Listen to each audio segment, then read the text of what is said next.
Hey guys, how's it going? Nate here, welcome to the tool shed. Today I've got a quick video for you on how to change a string out in your SKIL 15-inch string trimmer, the PWRCore 40, commonly sold at Walmart. And here we go. So let's say you just ran out of string, need to replace it, you got an empty head here. I've got a roughly 16-foot chunk of string here. This actually just came out of the head, so it's got a lot of memory, but we'll deal with it anyway. All you're gonna do is you're gonna put your head facing up like this on a table or something to sort of have somebody hold it for you. Then you're gonna find the metal area where the string goes through. Doesn't matter where it's at. The way they design it's kind of cool. And then you're just going to push your new piece of string through. Sometimes you got to jiggle it a little bit until it comes out the other side.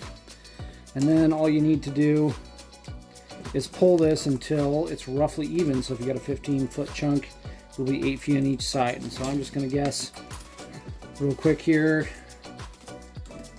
something like that. So I've got that now. Then what I'm going to do is I'm going to flip this over, and then if you notice up top here, you got a little winding tool. So you're going to take this out of its storage position, which is, there's a little cleft right here in the head for it.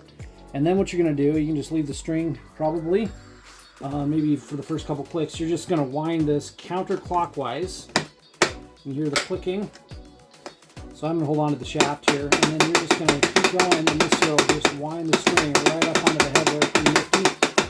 You notice if you go clockwise, nothing happens. You don't hear anything, but you need that clicking sound.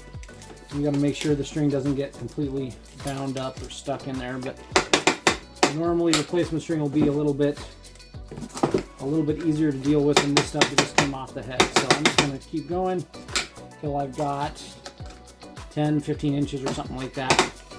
And once I'm there, I think that's probably good enough. Yep. I'm going to go ahead and take this little handle and put it back in its storage position on the head. You don't want to do that.